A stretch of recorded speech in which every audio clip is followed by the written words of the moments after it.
नमस्कार, आप देख रहे हैं एएनबी न्यूज और मैं हूं आपके साथ मोनिका। स्वागत है आपका अपने उत्तराखंड में। आइए नजर डालते हैं खबरों पर। सीएम पुष्कर सिंह धामी के चंपावत दौरे में अनोखी पहल देखने को मिली। सीएम के निर्देश पर पार्टी के स्थानीय पदाधिकारियों और कार्यकर्ताओं के साथ सहभोज आयोजित किया गया। इस सहभोज की विशेष बात ये रही कि सभी लोग अपने अपने घरों से टिफिन लेकर आए और टिफिन साझा किया। बता दें कि प्रदेश में ऐसा पहली बार किया गया है कि सभी ने जमीन पर बैठकर साथ खाना खाया। सीएम धामी ने कहा कि घर से टिफिन लेकर साथ बैठकर भोजन से पारस्परिक सद्भाव, आपसी समन्वय और सहयोग की भावना जागृत होती है। धामी ने कहा कि चंपावत को आदर्श जिला बनाने के लिए सभी को मिलकर प्रयास करने हैं।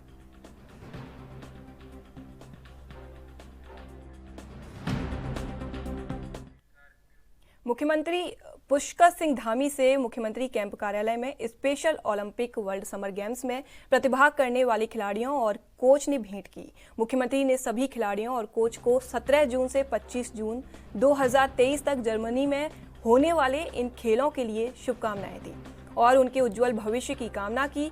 इस अवसर पर स्पेशल ओलंपिक उत्तराखंड के निदेशक डीबीपीएस रावत, जगदीश चौहान, अंकुर अग्रवाल, राजेश भट्ट और विजय लक्ष्मी मौजूद रहे।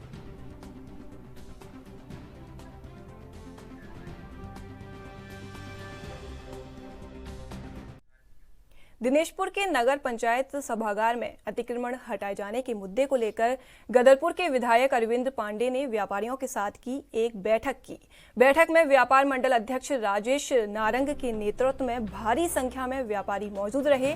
इस दौरान प्रशासन के द्वारा अतिक्रमण हटाए जाने से संबंधित व्यापारियों ने विधायक अरविंद पांडे के समक्ष अपनी अपनी समस्याओं को अवगत कराया।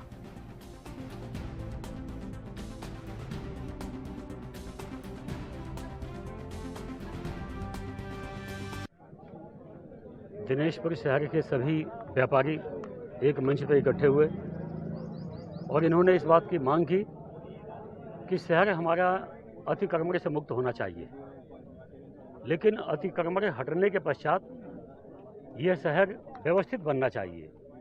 सही जगह पे नाली बननी चाहिए, सही जगह पे फुटपाथ बनने चाहिए, फैंसी हाईटेक लाइटें लगनी चाहिए, ताकि जो अन्य शहर जैसे आगे बढ़ रहे हैं, डेवलप हो रहा है, ऐसे दिनेशपुर भी शहर माननीय विधायक जी से कहा भी गया है और उसमें जो भी ऐसी कोई स्थिति होगी उसको देखते हुए फैसला लिया जाएगा। ऐसा कोई काम नहीं किया जाएगा कि अभी मान लो अगर अधिकारी इस पर सहमत होते ही नहीं है कि साहब 20 मीटर ही लेनी है तो फिर उस पर विचार किया जाएगा। लेकिन ये काम नहीं होगा कि आज तोड़ लें, फिर 6 महीने या साल बाद 2 साल बाद फिर तोड़ लें। ऐसा कार्य नहीं होने दिया। सारे व्यापारी इस पर सहमत हैं और सारे व्यापारी को सहमति से ही हम लोग जो है इस कार्य को करेंगे। बाजार में अतिक्रमण हटाने का जो प्रशासन का आदेश आ रखा है कि इस तरह से शहर में अतिक्रमण हटाया जाएगा, तो आज क्षेत्रीय विधायक एवं व्यापारियों की बैठक हुई है। बैठक में जो विधायक जी ने ये कहा है कि पहले इनकी व्यवस्था पूरी की जाएगी, जो शहर को सुंदर कैसे बनेगा, सुंदर बनाया जाएगा और उसके बाद में अतिक्रमण हटाया जाएगा। जो भी व्यापारियों के बीच में और अधिकारियों के बीच में तय होगा। वहीं आपको बता दें कि उत्तराखंड में लव जिहाद पर सियासत गर्मा गई है। दरअसल देहरादून के लैंसडाउन चौक पर एकत्रित हुए भैरव सेना के सैकड़ों कार्यकर्ताओं ने राज्य में बढ़ते लव जिहाद के मामलों के विरोध में जमकर विरोध प्रदर्शन किया और आक्रोशित कार्यकर्ताओं ने पुतला दहन कर जिलाधिकारी के माध्यम से प्रधानमंत्री और मुख्यमंत्री पुष्कर सिंह धामी के नाम से एक ज्ञापन भी प्रेषित किया है। ज्ञापन के माध्यम से उत्तरकाशी, विकासनगर सहित अन्य क्षेत्रों में हुई लव जिहाद की घटना के दोषियों के खिलाफ सख्त कार्रवाई की मांग की गई है। साथ ही राज्य में बाहरी लोगों के सत्यापन की भी मांग की गई है।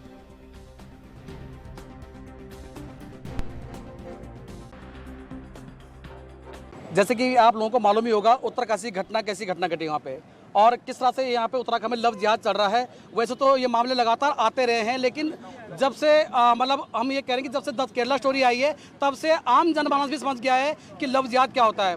उत्तरकाशी में एक 15 साल की नाबालिग लड़की को भगा कर ले जाया जाता है।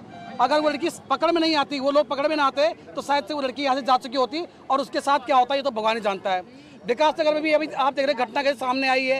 एक 2 साल की बच्ची की मां को एक नईम नाम का व्यक्ति जो है परेशान कर रहा था, उसको भी पकड़ा। चकराता में भी अभी देखा होगा, नाबालिग लड़की पकड़ी गई। ऐसे ही आपका लगातार जो है इस 2-3 हफ्ते के दौरान में कम से कम 15 से 20 मामले लफ्ज़ियात के पकड़े गए हैं।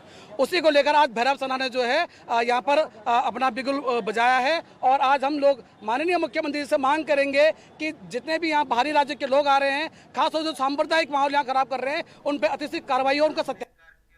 हल्द्वानी के शीश महल गेट पर कूड़े के ढेर से नहर पड़ी है। जरा सी बारिश होने के बाद मक्खी मच्छरों ने लोगों का जीना मुहाल किया हुआ है। लोगों का कहना है कि कई बार नगर निगम के आला अधिकारियों सहित सिंचाई विभाग को इस बारे में बताया जा चुका है, मगर किसी भी विभाग के अधिकारियों के कान में जूं नहीं रेंग रही। वहीं अभी मानसून सीजन शुरू हो जाएगा तो यही नहर में उफनता पानी कूड़ा सहित सड़कों पर पसरा नजर आएगा। स्थानीय निवासियों ने आरोप लगाया है कि कई दुकानदार मना करने के बावजूद कूड़ा नहर में फेंक रहे हैं।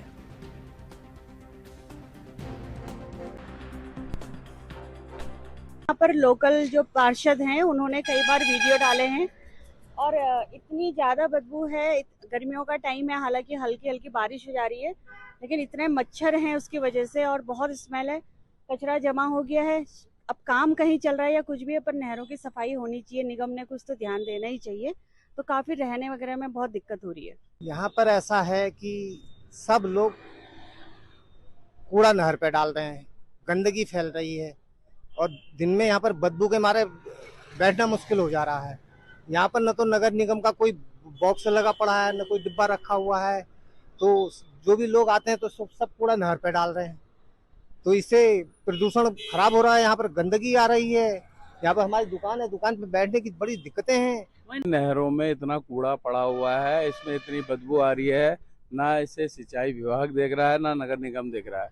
इसी सिलसिले में कल मैंने मेयर साहब को भी नहर के कूड़े की समस्या के बारे में बताया। उन्होंने बताया कि वहाँ कूड़ा इतना पड़ा हुआ है कि जो नहर के आसपास लोग रहते हैं, चलते फिरते लोगों को इतनी बदबू आ रही है। और यही कूड़ा अगर फिर जब नहर अगर आएगा पानी तो ये कूड़ा एचएम कोर्ट के पास निकलेगा और वहाँ पे फिर पानी ओवरफ्लो होगा। तो नगर निगम और सिंचाई विभाग दोनों का भी जिनका विषय बनता है, ये कूड़े को शीघ्र हटाए और इससे बीमारियां जो गर्मियों के दिन में है, मच्छर और बीमारियां उत्पन्न होगी, इसका भी ख्याल नगर निगम और सिंचाई विभाग दोनों। नैनीताल जिले के नवनियुक्त डीएम वंदना सिंह अधिकारियों के साथ हल्द्वानी की सड़कों पर उतरकर भविष्य में हल्द्वानी की सड़कों पर बनने वाली फ्लाईओवर और सड़क चौड़ीकरण को लेकर अधिकारियों से जानकारी हासिल की। इस दौरान डीएम ने कहा कि हल्द्वानी शहर में सबसे अधिक जाम और जलभराव की समस्या बनी रहती है। इसको देखते हुए लॉन्ग टाइम प्लान तैयार किए जा रहे हैं। उन्होंने कहा कि अधिकारियों के साथ मौके का निरीक्षण करते हुए जाम लगने वाले 22 पॉइंट को चिन्हित किया गया है, जहां पर सड़कों पर हमेशा जाम की स्थिति बनी रहती है। 3 पानी से लेकर मंडी तक चौड़ीकरण होनी है। इसके अलावा फ्लाईओवर भी प्रस्तावित है। उन्होंने कहा कि जलभराव और सड़क पर लगने वाले जाम के समाधान के लिए सिंचाई विभाग और पीडब्ल्यूडी के अधिकारियों के साथ मीटिंग कर सर्वे को भी निर्देशित किया गया है। डीपीआर तैयार कर शासन को भेजा जाएगा, जिसके बाद इन योजनाओं पर कार्य किया जाएगा।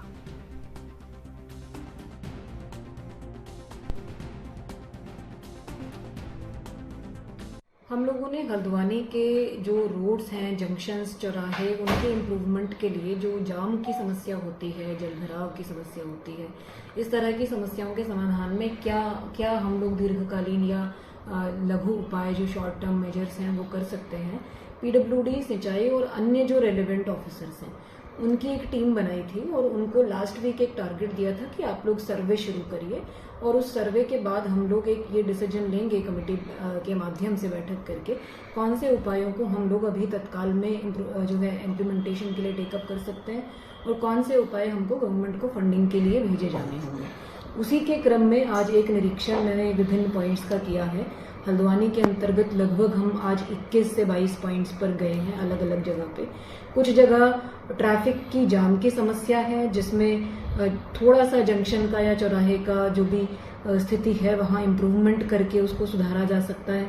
कुछ जगह पे रोड चौड़ीकरण की आवश्यकता होगी। 1-2 प्रोजेक्ट जो ऑलरेडी पाइपलाइन में है, फ्लाईओवर का प्रोजेक्ट है, रिंग रोड का प्रोजेक्ट है, ये जो गवर्नमेंट के अधिकारी हैं विभिन्न विभागों के, उनके माध्यम से उनकी जानकारी ली है कि वो किस स्टेज पर लंबित है और उनकी क्या प्रगति है, भविष्य में कैसे उसको पुश किया जा सकता है। साथ ही कुछ प्रोजेक्ट्स ऑलरेडी फील्ड पर ऑनगोइंग हैं, जिनमें धनराशि गवर्नमेंट की तरफ से सैंक्शन हो गई है, काम चल रहे हैं। जैसे नहर कवरेज का काम है वो चल रहा है। इसके अलावा अन्य सड़कों के काम जो सैंक्शन हो चुके हैं उनमें यूटिलिटी शिफ्टिंग आदि के काम चल रहे हैं। जैसे आपका 3 पानी मंडी वाली रोड का मैटर आप लोगों के माध्यम। वर्ष 2018 में 28 फरवरी को तत्कालीन लोकसभा सांसद भगत सिंह कोश्यारी के द्वारा काठगोदाम पोस्ट ऑफिस में पासपोर्ट कार्यालय का लोकार्पण किया गया था। तब लगा था कि आगामी कुछ दिनों में इसका कायाकल्प हो जाएगा, मगर 5 साल बीत जाने के बावजूद आज भी यहाँ पासपोर्ट बनवाने वाले लोगों को खासी समस्याओं का सामना करना पड़ता है। यहाँ ना तो पीने का पानी उपलब्ध है और ना ही बैठने के लिए बेंच कुर्सी का। बारिश में तो और बुरा हाल हो जाता है। यहाँ तक कि कार्यालय में भी भीषण गर्मी में मात्र एक पंखे के सहारे कर्मचारी अपनी सेवाएं दे रहे हैं। यहाँ आने वाले लोगों के साथ उनके बच्चे भी होते हैं, कई दिव्यांग भी होते हैं, मगर उनके लिए कोई व्यवस्था नहीं है।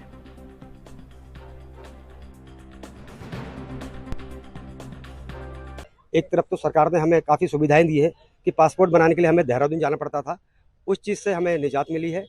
तो यहाँ पर ये सुविधा सरकार द्वारा हमें उपलब्ध कराई है। लेकिन इसके साथ साथ कुछ यहाँ पर अनियमितताएं हैं, जैसे पीने का पानी नहीं है, काफ़ी देर तक लोग यहाँ पर बैठते हैं और प्रॉपर बैठने का स्थान नहीं है। छोटी सी यहाँ पर जगह है जिसमें 5-7 लोग अंदर आ सकते हैं, बाकी जो लोग हैं वो उनको बाहर धूप में खड़ा रहना पड़ता है। और जैसा मुझे सर ने बताया कि 65 लोगों की पासपोर्ट एक दिन में बन पाते हैं, तो ऐसे में आप मान के चलिए 5-6 लोग अंदर बैठ पाते हैं, 60 लोगों को बाहर बैठना। वैसे लेकिन जब से हम यहाँ आए 1 घंटा हो चुका है, लेकिन यहाँ कहीं भी कुछ भी बैठने की सुविधा नहीं है लोगों के लिए। काफ़ी लोग खड़े हैं और जो अंदर से आवाज़ भी दे रहे हैं तो हमें सुनाई नहीं दे रहा है, ठीक है। और यहाँ काफ़ी धूप है जिसकी वजह से आप बाहर भी खड़े नहीं हो सकते हैं। डे के आज के हमारे अपॉइंटमेंट है 61 हैं टोटल, जिसमें नॉर्मल और रीशू केस और 5 पीसीसी होती हैं। ये स्पेशल जो है मिनिस्ट्री के आदेश पे ये सैटरडे को ऑफिस खोले जा रहे हैं, जिससे एप्लीकेंट को जो लंबी डेट मिलती थी तो नज़दीकी डेट मिलने लगे। डेली तो हमारे यहाँ 65 होते हैं अपॉइंटमेंट, जिसमें 2-4 लोगों के ऑब्जेक्शन हो जाते हैं, जिसमें कि एप्लीकेंट कुछ डॉक्यूमेंट नहीं लेके आ पाते हैं, ओरिजिनल डॉक्यूमेंट मांगे जाते हैं, और कुछ एप्लीकेंट जो है अपने रीशेड्यूल कर लेते हैं।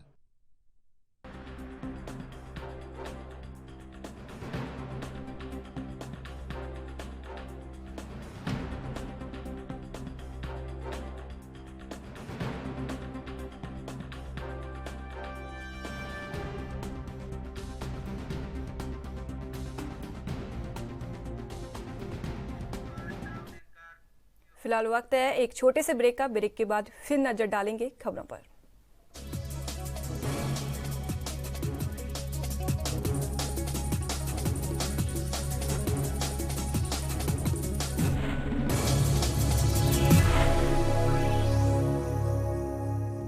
ब्रेक के बाद स्वागत है आपका। नजर डालते हैं खबरों पर। हरिद्वार में नगर निगम बोर्ड की बैठक में जमकर हंगामा हुआ। आपको बता दें कि निगम के बजट को लेकर टाउन हॉल में बुलाई गई इस बैठक में भाजपाई पार्षदों ने जमकर हंगामा काटा।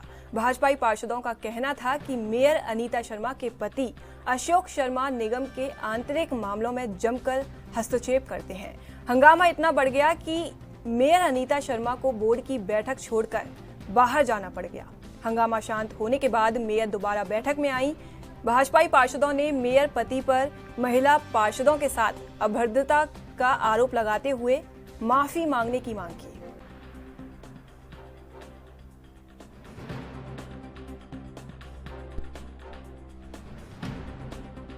मेयर पति का हस्तक्षेप आप देख रहे हैं। वे अपने ऑफिस में बुलाते हैं, निगम के कर्मचारियों को बुलाते हैं, निगम के कर्मचारियों को डांटते हैं और उनसे कमीशन की बात करते हैं। जब कर्मचारी साहब कहता है जी कोई कमीशन का हमारे पास ऐसा कोई खाता नहीं है कि हम आपको कमीशन दें, तो वो ज़बरदस्ती अपना हठधर्मिता दिखाते हैं। और आज भी जब हमारी बोर्ड बैठक शुरू हुई तो उन्होंने वहाँ पे अपने कुछ 15-20 साथियों को लेके यहाँ पे बैठ के उन्होंने उपद्रव मचाना शुरू कर दिया और हाय के नारे लगाने शुरू कर दिए मेयर के खिलाफ। हमने आगे अंदर पूछा मेयर मैडम से कि आपके पति जो बाहर उपद्रव कर रहे हैं आप उसके समर्थन में है, उसके विरोध में? तो मेयर ने इस बात का कोई जवाब नहीं दिया और वो थोड़ी देर बाद वहाँ से उठ के चली गई है। हमें लगता है कि वो अपने पति के समर्थन में है और वो शहर के व्यवस्था को कोई ध्यान नहीं देना चाहती और उनके पास कोई विजन भी नहीं है काम करने का। क्या हो रहा बाहर आपको मीटिंग छोड़ के बाहर जा रहे हो, आप लोग उनके पास में कुछ कर रहे हो, हंगामा कर रहे हो, धरना दे रहे हो, आपको क्या मतलब है? और आप ये सोच रहे हो कि ये हमारी आवाज़ दबा दोगे आप लोग, तो वो दबने वाली नहीं है। अब देखो, आप करोड़ की संपत्ति कब्जाने में लगे हुए हैं और कोठियाँ कब्जा रहे हैं और उनका साथ दे रहे हैं। कैसे ये भाजपा के हैं? सरकार तुम्हारी है तो एक तरफ मुख्यमंत्री जी का हम सम्मान करते हैं कि वो ज़मीन खाली करवाओ, सरकारी ज़मीनें, और तुम सरकारी ज़मीनों पर कब्जे करवा रहे हो, क्योंकि इनकी सभी की साठगांठ है। हम बोल रहे हैं तो हम गलत हैं कि मेरे पति को ये करना चाहिए। तो मैं कहूँगी कि मेरे पति बहुत अच्छा काम कर रहे हैं, समाज सेवक हैं वो, और जनता के बीच में हैं, और जो गलत कह रहे हैं ना, वो खुद ही गलत है।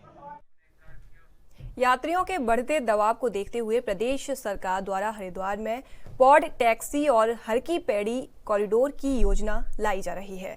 पॉड टैक्सी को लेकर डीपीआर भी तैयार हो चुकी है, लेकिन इस बीच हरिद्वार के व्यापारियों का पॉड टैक्सी के रूट को लेकर विरोध लगातार बढ़ता जा रहा है। वहीं हरिद्वार के व्यापारियों ने पुरानी सब्जी मंडी में पॉड टैक्सी के रूट को बाजार की जगह गंगा किनारे बनाए जाने की मांग को लेकर काली पट्टी बांधकर प्रदर्शन किया।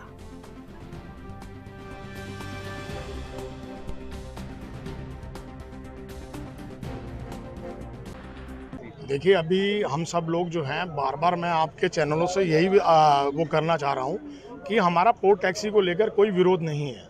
हमारा सिर्फ रूट को, व्यापारियों का जो विरोध है केवल रूट को लेके है।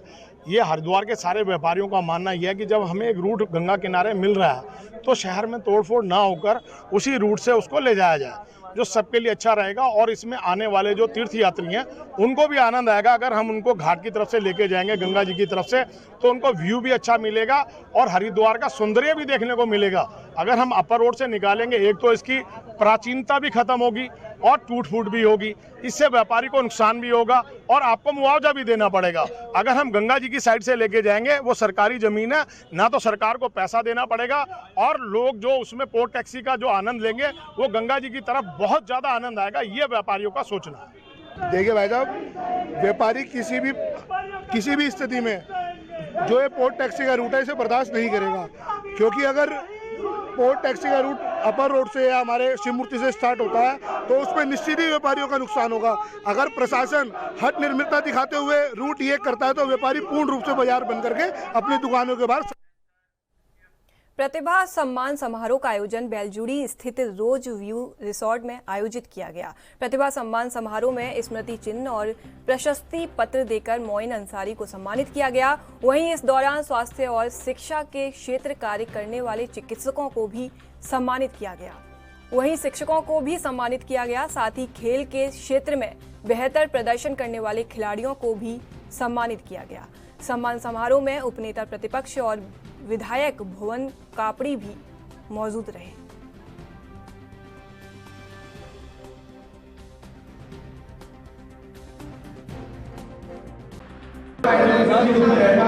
जी, अनुभव की बात करूं तो जब से रिज़ल्ट आया है काफ़ी मज़ा आ रहा है। तरह तरह से लोग आ रहे हैं मुझसे मिलने के लिए, और जहां भी मुझे सम्मान समारोह में बुलाया जा रहा है तो मेरी कोशिश है कि मैं वहां पहुंचकर जो वहां युवा हैं, बच्चे हैं, उनको कुछ संदेश दे सकूं।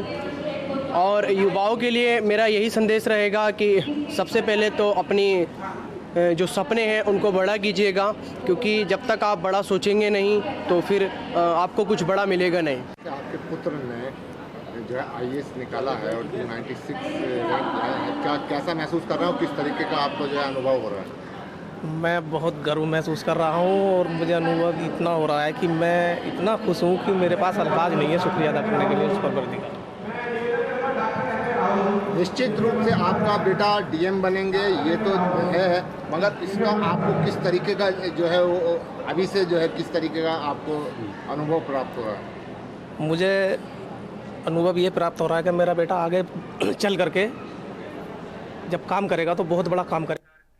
नगर के धार्मिक सौहार्द को बिगाड़ने वाले लोगों की अब खैर नहीं है। अपर पुलिस अधीक्षक अभय सिंह ने ऐसे लोगों को गिरफ्तार कर जेल भेजने की चेतावनी दी है। अपने कार्यालय में प्रेस वार्ता आयोजित कर SP काशीपुर अभय सिंह ने बताया कि काशीपुर के एक युवा नेता द्वारा दिल्ली में हुए साक्षी हत्याकांड को लेकर सोशल मीडिया पर एक पोस्ट डाली थी, जिसको लेकर दूसरे पक्ष के लोगों द्वारा सर तन से जुदा करने जैसी पोस्टें डाली जा रही हैं और दोनों ओर से अन्य कई प्रकार की पोस्टें डालकर नगर की धार्मिक भावनाओं को भड़काने का प्रयास किया जा रहा है।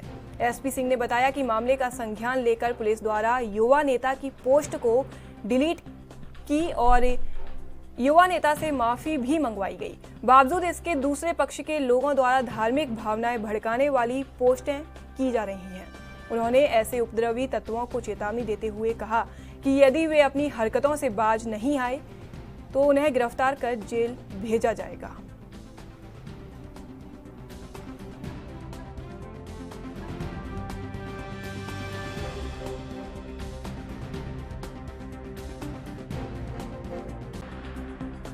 ये अभी एक घटना दिल्ली में हुई थी, उसके संबंध में एक व्यक्ति के द्वारा यहाँ पे पोस्ट की गई थी। उस पोस्ट को कुछ लोगों ने उसको क्वेश्चन किया और उसके बाद हमारे संज्ञान में प्रकरण आते ही तत्काल उस व्यक्ति को, जो हमारी पुलिस मुख्यालय द्वारा हमें सौंपी है कार्रवाई करने के लिए, तत्काल उस पोस्ट को डिलीट कराने के अलावा अन्य जो कार्रवाइयाँ हैं उसको अमल में लाई गई थी।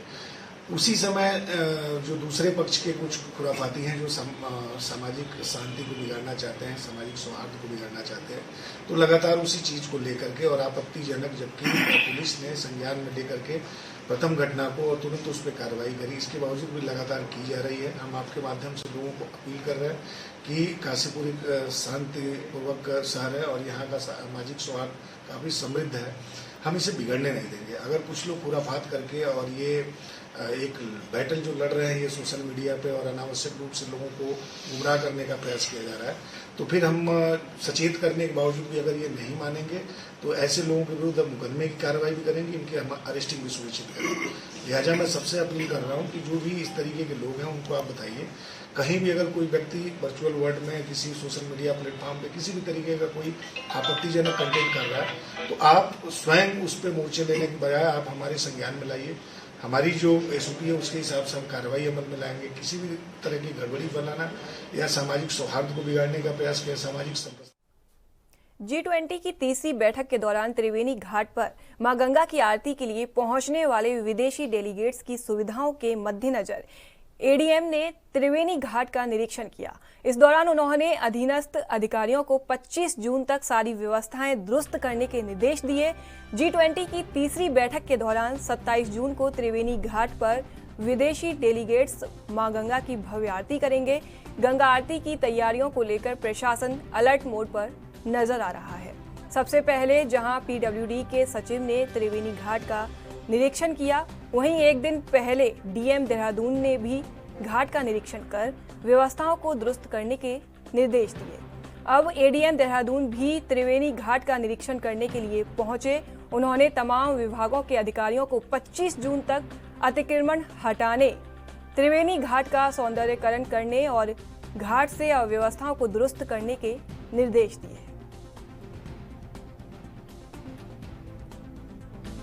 तो शहर थोड़ा सा आपको विस्तृत दिखाई देगा, जो अतिक्रमण है वो हट जाएंगे, साफ सफाई आपको अच्छी जो इंटरनेशनल क्वालिटी की होती है, शहर साफ हो जाएगा और जो हमारे घाट है वो रमणीक हो जाएंगे। जो हमारा पूजा का स्थल है वो आपको एकदम बदला हुआ नज़र आएगा और जो गंगा का जो व्यू है अभी ठीक नहीं लगता है, वो आपको एकदम नया और सुंदर दिखने लगेगा। तो हो जाएगा। देखिए डेडलाइन 25 जून है, 25 जून तक हमें ये सब कुछ ठीक करना है। घाट पे जो गंगा का जो ये है बीच में टापू बना है, इसको किस तरह से मैनेज करेंगे? देखिए इसको हम इस तरीके से ये रुड़की के सिविल लाइन कोतवाली में सोलानी नदी शमशान घाट समिति के पूर्व अध्यक्ष अमित अग्रवाल के खिलाफ 2 दिन पहले मंगू सिंह राणा के द्वारा करीब 10 लाख रुपए के गबन का मुकदमा दर्ज कराया गया था, जिस पर पूर्व अध्यक्ष अमित अग्रवाल के द्वारा अपना पक्ष रखा गया है। उन्होंने अपना पक्ष रखते हुए कहा कि समिति के महामंत्री के द्वारा समिति के रुपयों को खर्च किया गया है, जिसका उनके पास सबूत है। उन्होंने कहा कि उनके खिलाफ जो मुकदमा दर्ज कराया गया है वो पूरी तरह से राजनीति से प्रेरित है और मुकदमा दर्ज कराने वाले मंगू सिंह राणा को गुमराह किया गया है।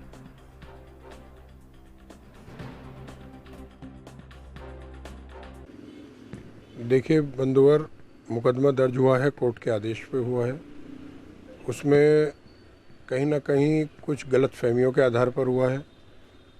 मुख्य रूप से मेरे पास पूरी बैलेंस शीट का हिसाब मौजूद है, जिस पर देशबंधु गुप्ता जो हमारे महामंत्री जी हैं उनके हस्ताक्षर है। उन्हीं के द्वारा सारा खर्चा किया गया है। कहीं ना कहीं ये जो मुकदमा है इस समय पे आना किसी राजनीतिक द्वेष की स्थिति लग रही है। जो वर्तमान अध्यक्ष मंगू सिंह राणा जी भी हैं, उनको किसी के द्वारा बरगलाया गया है, वरना मुझे नहीं लगता कि वो इस तरह का काम करते। देशबंधु हमारे साथ महामंत्री के रूप में थे और चूंकि उनका घर शमशान घाट के नज़दीक था, तो शमशान घाट में जो पैसे आते हैं वो किसी भी शव के जाने के बाद उसके क्रियाक्रम होने पर जो लकड़ी का भुगतान होता है और अन्य रसीदें कटती हैं उसके आधार पर आते हैं। उसमें देशबंधु जी का घर पास था, तो वही वहाँ से नगद पैसा वहाँ से ले लेते थे। अब तक उन्होंने अपने पास वो पैसा रखा है और उसके लिए मैं आपको दिखा भी देता हूँ, अगर आप इसका विजुअल ले पाए। ये तकरीबन 9,62,000 का जो खर्चा है, हर खर्चे के पन्ने पर देशबंधु गुप्ता जी के हस्ताक्षर। देशबंधु गुप्ता जी ने ही सारा खर्च कर रखा है। अगर इसमें कोई खर्च में कहीं अनावश्यक विषय भी आया है तो जांच देशबंधु। तो फिलहाल के लिए मेरे साथ बस इतना ही। देश विदेश की तमाम बड़ी खबरों को देखने के लिए देखते रहिए ANB न्यूज। नमस्कार।